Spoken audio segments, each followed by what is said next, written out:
So the content of my presentation are the following. So first, we will discuss the erosion processes and mechanics. Next, the introduction to erosion modeling, soil erosion measurement, and the soil conservation strategies or the erosion control measures. First, let us define what is erosion. So erosion is the wearing away of the land surface by agents. It is the natural and physical process which changes the Earth's landscapes in global scale.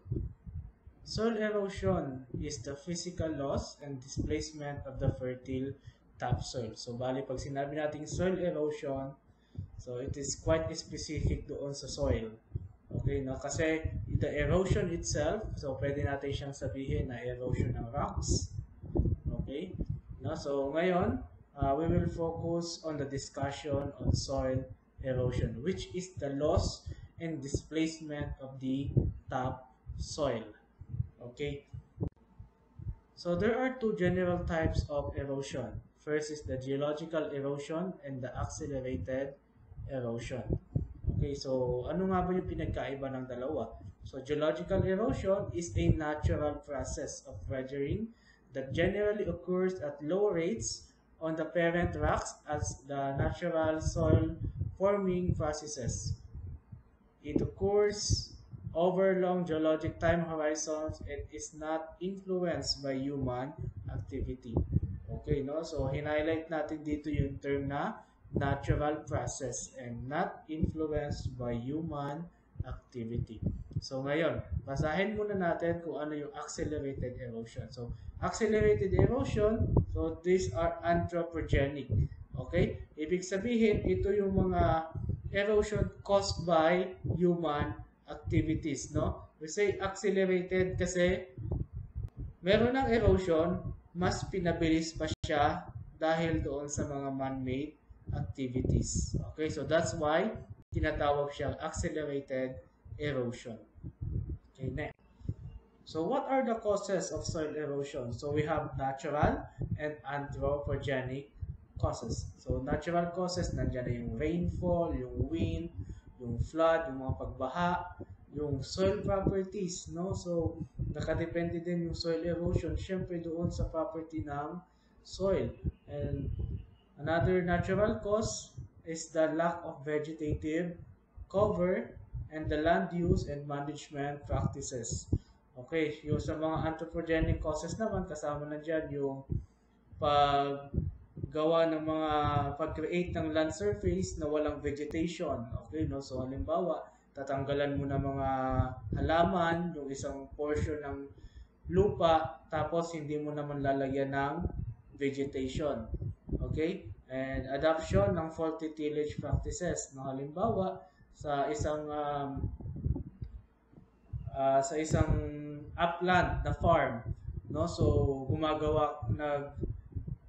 gumagamit ka ng mga lagi ka gumagawa ng tillage practices, no? So lalambot na yung lupa, magiging ng buhaghag yung lupa, tapos steep pa yung slope, no? So the tendency is mahuhulog yung mga lupa papunta doon sa baba, and in the long run wala na yung topsoil doon sa taas na part ng farm.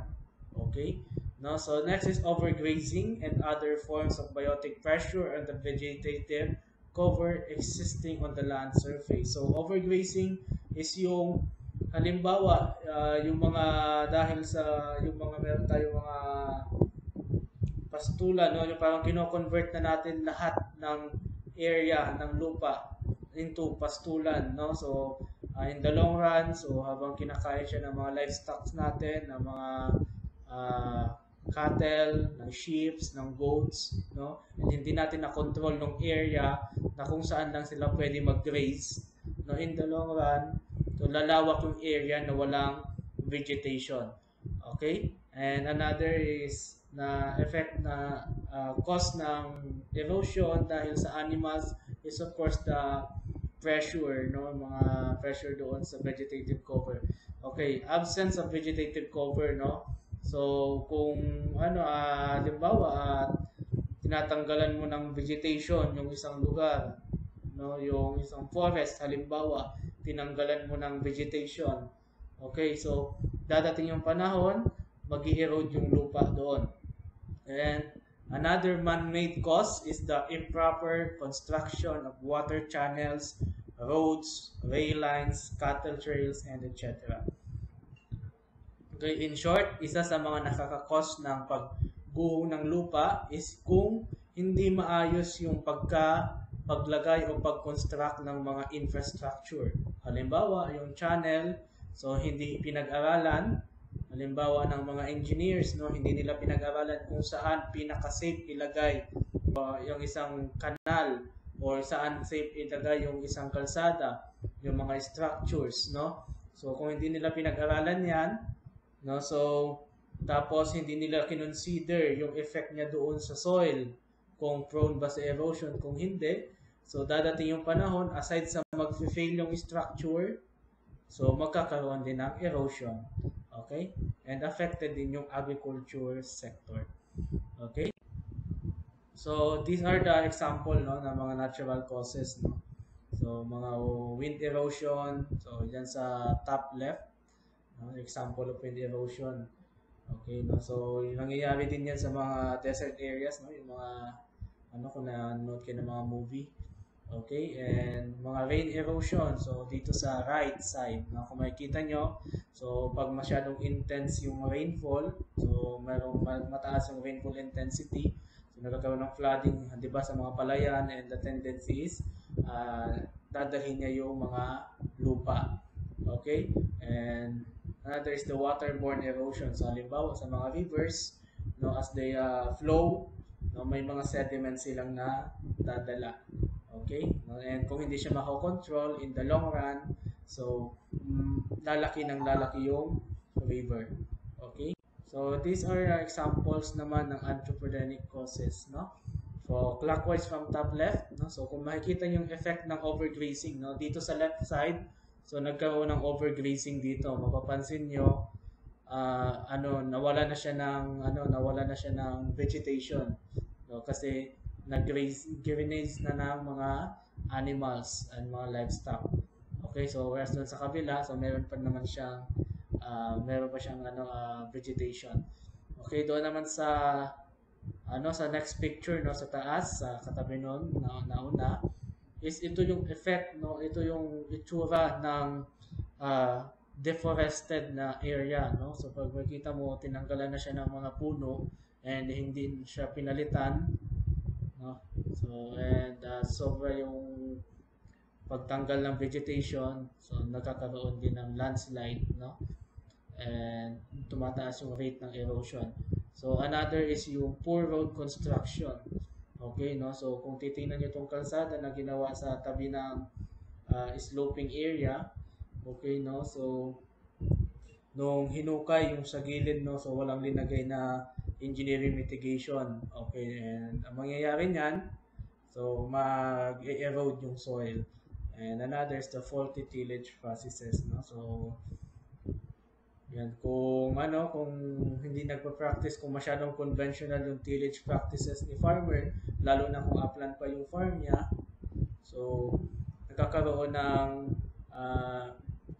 erosion, no, ng tinatawag na tillage erosion, no. So and pag umulan, so din yung soil doon sa taas and magkakaroon ng deposition doon sa baba.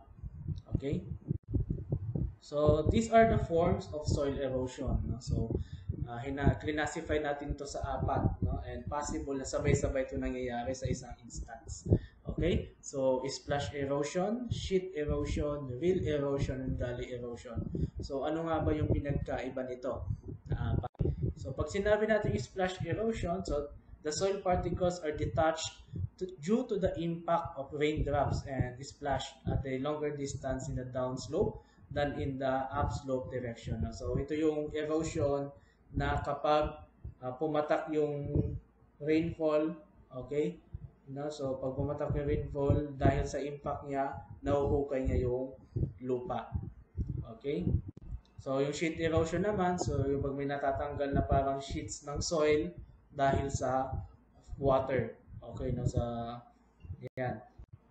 Real erosion naman, so ito yung mga nagkakaroon ng mga small channels, no, na maliliit, mga channels na maliliit, no, dahil sa rainfall or sa water. Okay, so nagkakaroon tayo ng tinatawag na rills. Okay? So ito naman yung gully erosion. So ito yung nangyayari, no. So yung rill erosion, di ba, pag napabayaan siya and kasama ng sheet erosion, in the long run lalaki ng lalaki yung rills. Okay? So pag lumaki yung rills, nagiging siyang gully and nagiging na siyang irreversible. Okay? So hindi mo na siya maaayos. Okay? So yan. So masyado siyang malaki. So, ano nga ba yung mga factors na nakaka-impluwensya sa rate ng erosion? Ito yung rainfall, relief, soil, vegetation, and human activity. So, itong lima yung primary factors na nakaka-impluwensya sa erosion natin. Okay, so natin isa-isa. Okay, no? So, huwag niyo papansinin yung pansinin niyo yung rainfall, no? So, iyan yung rainfall. No? So, the capacity of rainfall to detach and transport soil particles depends on the rainfall amount and rainfall intensity. Okay? No? So, yung kapasidad daw ng ng rainfall, no? Okay, so makikita natin, malalaman natin kung gaano ang kapasidad ng rainfall na mag-cause ng erosion depende sa dalawang factor. Rainfall amount and rainfall intensity. So ano nga ba pinagkaiba ng rainfall amount and the rainfall intensity? Pag sinabi natin rainfall amount, yung dami ng ulan. Yung rainfall intensity naman, yung dami ng ulan sa kada oras. Okay? So, yan. So, the combined impact, okay, so pag pinagsama mo yung epekto ng rainfall amount at ng rainfall intensity, doon na pumapasok yung term na rainfall erosivity. Okay, so yung rainfall erosivity is the potential ability of rain to cause erosion. Okay? Yan, so relief. Okay, no? So, sinabi natin relief, siya yung variation, yung pagkakaiba-iba ng elevation or ng slope sa isang lugar, no? So, iba naman yung relief na pinamimigay, no? So, paano nga ba nakaka-apekto yung relief, no? So, pag flat yung area, ibig sabihin yung topography niya is flat, so almost walang erosion na nangyayari, no? Pero kapag yung yung slope ay nagiging steep at mas nagiging mahaba yung slope niya, okay, yung amount ng water na nagfo-flow ay tumataas din at nagko-cause din ng mas mataas na risk ng erosion. Okay. So in this slide, so syempre, no, isa sa nakaka-apekto sa soil erosion rate ay yung soil mismo. No, so ano nga ba yung meron doon sa soil mismo, no? Bakit ano yung nakaka-contribute sa erosion rate? No? So primarily, yung kanyang soil texture at yung soil structure ng soil, no, yun yung nagko-contribute sa soil erosion rate, no? So kung titingnan natin, kung mapapansin natin, yung soils na merong sandy loam hanggang loam na texture, so they are the most, or these are the most erodible soils. Kasi ibig sabihin madali silang ma-erode. Okay? No, so another is that a good soil structure reduces their vulnerability to erosion by promoting fast infiltration and subsequent retention of rain water. Okay. No, so sinusukat natin yung resistance ng soil sa detachment and transport using the value called soil erodibility. Okay, which is the sensitivity of soil to erosion, or pwede rin natin i-define yung erodibility as the resistance of soil to both detachment and transport. Okay, no? So ibig sabihin, mas mataas yung erodibility, ibig sabihin mas madaling ma-erode yung soil. Mababa yung value ng erodibility, mahirap siyang i-detach at transport. Okay? Vegetation. Okay, so paano ba nakaka-apekto yung vegetation? Okay? So, yung vegetation kasi, sila yung nag-restrict or nag-intercept ng rain. Okay, no? So, minsan, pag mapuno, halimbawa, madaming vegetation, no? Madami yung puno.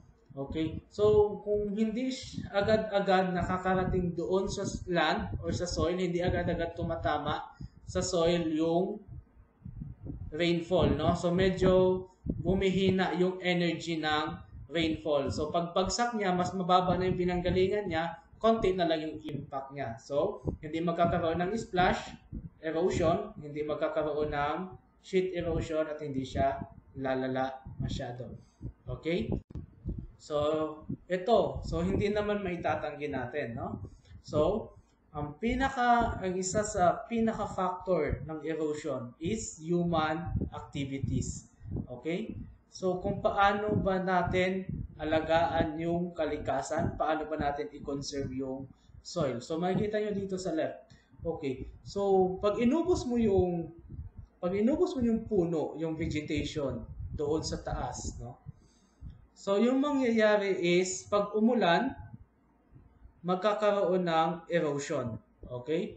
And pag nagkaroon ng erosion, so magiging useless yung topsoil mo. Okay? Ganon. So, sinusukat din natin yung erosion, no? So, ini-express natin siya in terms of the rate of erosion. So, the rate of erosion is defined in terms of the soil eroded from a given area, normally expressed in units of mass or volume per unit area per time. So halimbawa, pwede mong sabihin na ang erosion ay nawawala in terms of kilogram or tons or tonelada per hectare per year. Pwede din sabihin mo na cubic meter per hectare per year yung nawawala na soil. Okay, so mas madali mong mai-imagine yun. Okay? So pwede mo masukat yung rate ng erosion, pwedeng natural or artificial conditions, no? Pwedeng field experiment at pwedeng laboratory experiments. Okay, so there are two forms of energy available for erosion. So potential energy and kinetic energy. No, so potential energy is the energy due to difference in height. Okay. No, so pag linagay mo ang isang bagay sa itaas, halimbawa may hawak kang bola. Okay? And tinaas mo siya. Okay, so hindi mo pa siya binibitawan yung bola. Okay, so meron siyang potential energy kasi meron siyang height with respect doon sa lupa. Okay? No, so pag kinetic energy naman, so pag sinimulan mong bitawan yung bola, so meron na siyang motion. No, so yung energy na ginagamit niya is kinetic energy. No, so from potential energy, nako-convert siya into kinetic energy. Okay? So yun yung dalawang forms ng energy na ginagamit for erosion, potential energy and kinetic. Okay. So, what is the action of various detaching and transporting agents? Okay. No, so if erosion is caused by water, halimbawa, water yung agent, okay? So ano ba yung process? Okay, so first mangyayari babagsak yung water. Okay? Due to rainfall. Okay? Pagbagsak niya or pag-flow ng tubig, magkakaroon ng detachment. Okay? Detachment is yung pagtanggal ng particles ng soil. Okay, so na-detach na siya. So pag na-detach na siya, ita-transport na siya ng water. Okay, so pagdating na dun sa baba, may ipon siya doon. So yung tawag dun sa process kung saan naiipon siya ay deposition. Okay? So paano naman pag wind, no? So medyo mas komplikado yung sa wind. Okay? So there are three possible, no, na action, no, kapag ang soil particles tinamaan ng wind. Okay, so pag tinamaan siya, okay, pag tinamaan ng wind, so pwede magkaroon ng saltation. Okay? So pag nagkaroon ng saltation, so pwede siyang pumunta doon sa air, no, sa atmosphere, no? So tataas siya, magkakaroon ng suspension. Pwede din na pagtama sa kanya ng hangin, so tatalon lang siya papunta doon sa kabila. Okay, so pag tumalon lang siya, ibig sabihin, ang process na yun is saltation. Okay, so may mga instances naman na pagkatapos niya magkaroon ng pagkatapos niyang tamaan ng hangin, so gagapang lang yung soil. So mag-roll lang siya. Okay, parang gumagapang. No, yung tawag dun sa action na yun is creep. Okay? So there are three possible actions, no? Ang erosion is caused by wind. Pwedeng suspension, saltation, and creep. Okay. Next. So, tayo, as scientists, so, gumagawa tayo ng mga erosion models. Okay, discuss natin yung introduction sa erosion modeling, no? So, balikan muna natin what is a scientific model. Okay, scientific model is a representation of an idea, an object, or even a process or a system that is used to describe and explain phenomena that cannot be experienced directly. Okay, so sa science, di ba, may mga bagay na hindi mo ma-experience directly. Okay? So pero para ma-explain mo siya, gagamit ka ng mga model. So for example, itong Earth model, no? So hindi naman pwedeng sabihin mo doon sa in-explainan mo na punta tayo doon sa Earth's core, no? So hukay tayo, punta tayo hanggang doon sa core para malaman natin ano yung mga layers ng Earth, no? So pwede ka maggumawa ng model galing sa mga studies and measurements. Okay? So ito yung mga example ng mga erosion model. Okay? So basically, sa ngayon, ito yung mga mapa. Okay? So pag naka-generate ka nito, pwede ka makagawa ng mga decision. So saan bang part mataas yung erosion? Saan bang part yung mahina yung erosion? So pag ganon, makaka-decide ka ano ba yung mga mitigation measures, ano ba yung control measures, ano ba yung prevention na gagawin mo. Okay? So, we have different soil erosion models, no? Wala naman tayong isa lang, no? So, here are the list, no, ng mga erosions, no? And usually, ang ginagamit natin ay USLE, or the Universal Soil Loss Equation, and the WEPP. Okay? Balikan natin kanina, pag binigyan ka ng mga value ng R, K, L, S, C, P, so i-multiply mo lang sa lahat. Okay? Formula ni Lawa. Okay? So, nagkaroon lang ng adjustment dito sa revised Universal Soil Loss Equation kasi kinonsider na yung runoff dahil sa snow melt. Tapos, yung soil erodibility factor, sinusukat na siya using standard na plot. Okay? So, naglalagay sila ng 22.1 meter ng plot. Okay? Na may sukat na 22.1 meter and dapat uniform na 9% yung slope. So, doon sila magsusukat ng soil erodibility factor. Okay? So, mas standard na siya ngayon. Okay? So, ito yung example ng output, no? Pag minapa mo. Okay? So, example, ito yung mapa. So, dito makikita mo yung R factor, no? Ano nga yung R? So, yung R is the rainfall erosivity. So, makikita mo dito, pag high, medyo dark blue, and pag low, so light blue lang siya. Okay? So,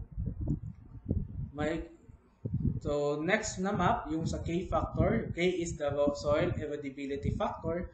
Makikita mo, pag high, so medyo brown siya. Okay? Okay, medyo brown siya. And may bluish, no? May bluish pala siya. Tapos yung low niya, okay, ganun din. Okay. So, makikita mo din yung pagkakaiba-iba ng kanilang soil erodibility. Okay? So, yung slope stiffness and slope length factors, okay, so pinagsasama lang siya sa isang mapa. Makikita mo, masyadong brown pag mataas yung stiffness and slope length factor, and pag ano medyo yellowish siya, light or light brown ba to pag pag low. Okay, yung C factor naman or the cover management factor, no, ibig sabihin pag mataas yung cover management, no, so red, pag low green. No, yung P naman, P factor, so makikita nyo low siya kapag violet or purple, tapos pag dark green ay high. Okay? So itong lima na tong naunang mapa, pinagtatagpi-tagpi yan. Okay, so kinukompute yan, base dyan, and magkakaroon ka ng ganitong mapa. Yung soil erosion in tons per hectare per year. Okay? So, makikita mo na dito saan part yung meron mataas na erosion. Okay? Makikita mo saan yung mababa. Okay? So, makikita mo dito part,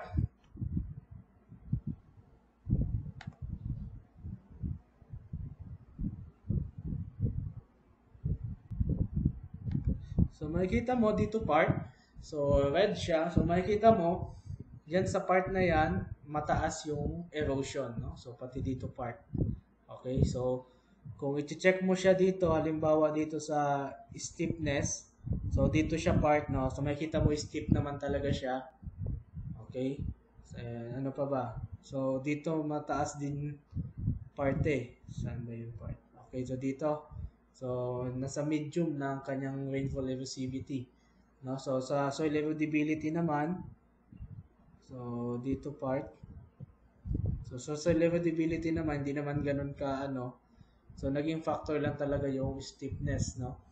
And dito, so okay yung management din, so mataas dito. So ito naman, wind erosion equation. So it was first published in 1965 by Woodruff and Sidaway. So for years, wind erosion equation has been represented the most comprehensive and widely used model in the world for estimating soil loss by wind from agricultural fields. So yung wind erosion equation naman, gumagamit siya ng 5 factors. No? So it is a function of I, K, C, L, V. Okay, so I is soil erodibility, K is the soil ridge roughness, C is the climatic factor, L is field length, V is vegetative cover. Okay, no? So, isabay natin sa erosion modeling ang land capability classification. Okay? So, yung land capability classification is a broad grouping of soils based on their limitations and also serves as a guide to assess suitability of the lands for cultivation, grazing, and forest plantation. Okay, so ito yung sistema ng pag-group ng mga soil, no? Depende sa kanilang limitation, no? Okay, so natin. So pag sinabi mong class 1, so meron lang silang slight limitation. Okay? So pag class 2, moderate. Pag class 3, severe. Class 4, very severe. Pag class 5, so it is subject to little or no erosion but have other limitations impractical to remove that restrict their use mainly for pasture, rangeland, forest land, or wildlife habitat. So class 6, so they have severe limitation to make them generally unsuitable for cultivation and that restrict their use mainly to pasture, rangeland, forest land, or wildlife habitat. Pag class 7, so ganun din. Okay, pag class 8.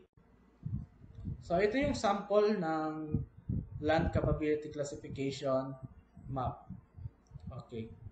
No, so kung titingnan dito sa right, so ito yung land capability map ng Abruzzo.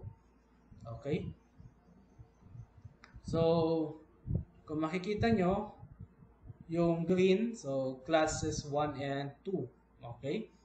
Yung group 2, class 3. Group 3, class 4. Group 4, class 5 to 8. No? So, kung mapapansin nyo, so with this map, so pwede kayo makapaggawa ng plano, magagamit nyo sa farm planning, kung saan pwede makapag tanim. Okay, halimbawa, dito sa lugar na to, pwede ka ba magtanim? Okay, no? So, hindi, no? So, yon.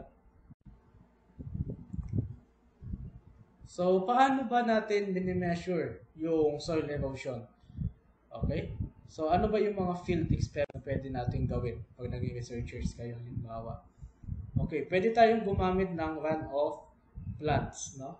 So, pero, ang downside ng runoff plants, so they are expensive and usually ineffective, no? So, kung titingnan dito sa right, gagawa ka ng plot. Okay? So, magawa mo ng plot, so, susukatin mo ilang kilo yung nahuhulog dito sa tangke. Okay? Hindi ko compute mo na yun. Makukompute mo na yun kung ilang kilo yung nawawala sa kada, halimbawa, sa kada buwan o sa kada taon. Okay? So, ganun yon. Pwede din gumamit ng splash cups or splash boards, no? So, parang dito sa left.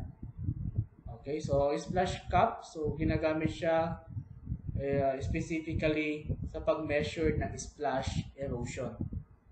Okay, so ilalagay mo siya dun sa lupa, ilalagay mo lang siya dyan sa ground, then observe mo gano'ng kalalim yan before rainfall and after rainfall. Okay, so ganun.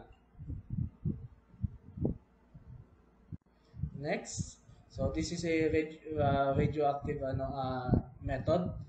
Nasa field experiment. It's the fallout radionuclide method or the FRN. So it's a very reliable na measurement for long-term na soil erosion rate sa mga hilly and mountainous landscapes. Okay. No, so ganito yung steps niya. So precipitation carries elements called FRNs. The most common FRN is calcium, cesium, 137. Okay, so cesium 137. Okay, so may dala silang FRN.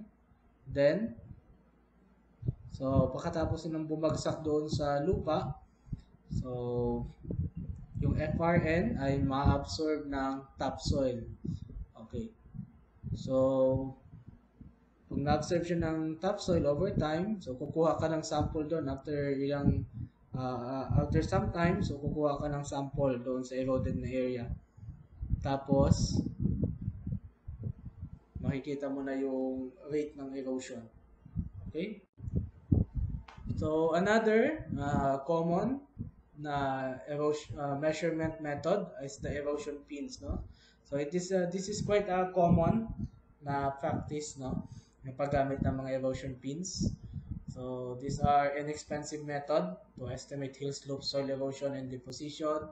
Okay, and it is being used by different or numerous studies na. Okay, so yung gagawin lang dyan, meron kang mga pins, tapos itutusok mo siya doon sa soil na susukatan mo ng erosion. Okay, and dapat alam mo gaano kalalim yung nakabaon. Okay, and titingnan mo, halimbawa per day, susukatin mo ilan yung nadadagdag doon sa lalim. Okay, so makikita mo na ilan yung nababawas na soil. Okay, over time. Okay, ilang centimeters, gaano kalalim ng soil yung nawawala. Okay. So, kung meron tayong mga field experiments, so meron din naman tayong mga laboratory experiments para sukatin yung soil.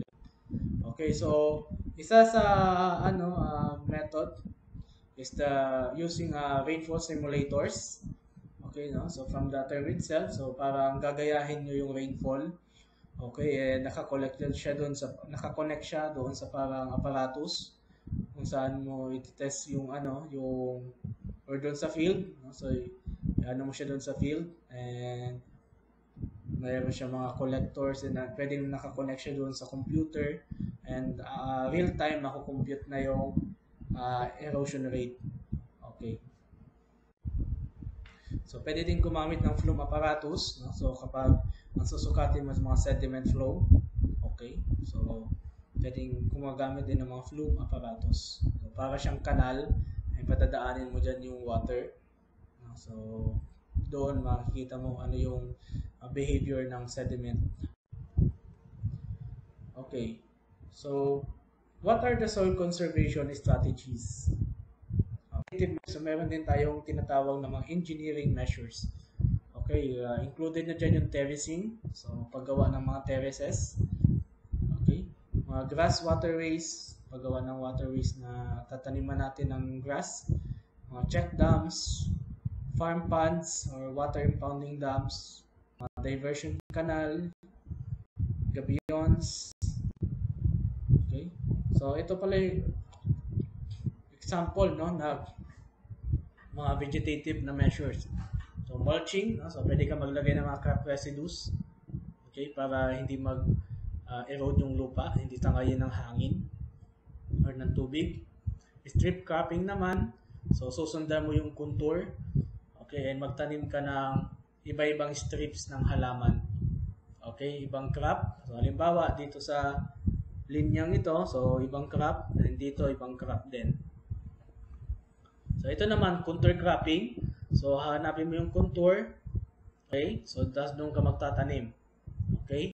So sundan mo yung contour para yun din yung magbablock ng erosion. Okay? Soil, eroded soil. Okay, so ito yung mga dagdag sa engineering measures, riprap, stone walls, engineering, so yung combination ng vegetative measures and engineering measures. So, yung ngayon na ina-adapt na sa mga construction ng mga roads is the coconut bayonets. Okay, kung makikita nyo, kung napadaan na kayo sa mga ibang kalsada na may mga nag-cut sa mga bundok. Okay, so meron silang mga bayonets yung iba. So, ito yung mga picture. So, ito yung sample ng diversion canal. So, so, basically, yung galing dun sa pinaka-river, ita-divert mo yung flow. Okay, para hindi siya masyadong buhos lahat dito. Okay, gabions naman, so ito yung mga para mga bato lang ay meron siyang mesh wire. Check dam, so dito maglalagay ka ng halimbawa sa mga gully, pag meron ng gully, so pwede mo siyang lagyan ng mga check dams dito or weirs. Okay, so ang tawag dito check dams or weirs, no? So pag dumaan dyan yung tubig, so yung mangyayari is mapapabagal mo yung flow. Tapos yung mga soil, yung mga natatangay niyang lupa, so pwede niya na magkaroon ng deposition dito. Okay, so hindi nalalayo masyado yung mga soil particles. Ito naman yung grass waterways. So yung halimbawa merong ditong kanal. So kung hindi mo siya malalagyan ng concrete, no, so tinataniman yan dyan ng mga grass. Okay, no? So hindi mo siya lalagyan ng concrete or lining, so tinataniman siya dyan ng mga grass. Ito naman yung riprap, so maglalagay ka lang dyan ng mga bato-bato to avoid erosion ng gilid ng river. Okay, so terracing naman, so ito yung sample, no? Very common. So that's all, no? So if you have questions, so kindly send your message, no, to the group chat or sa messenger natin, or kindly email me. Okay, so para ma-address natin agad yung mga questions. No, so please wait doon sa ating quiz. Okay, no, so regarding this and the tentative schedule ng inyong final exam will be on the last week of May. Okay, now so good luck, and I hope you are able to understand the discussion. Okay, so despite our modality. Okay, now so thank you and bye.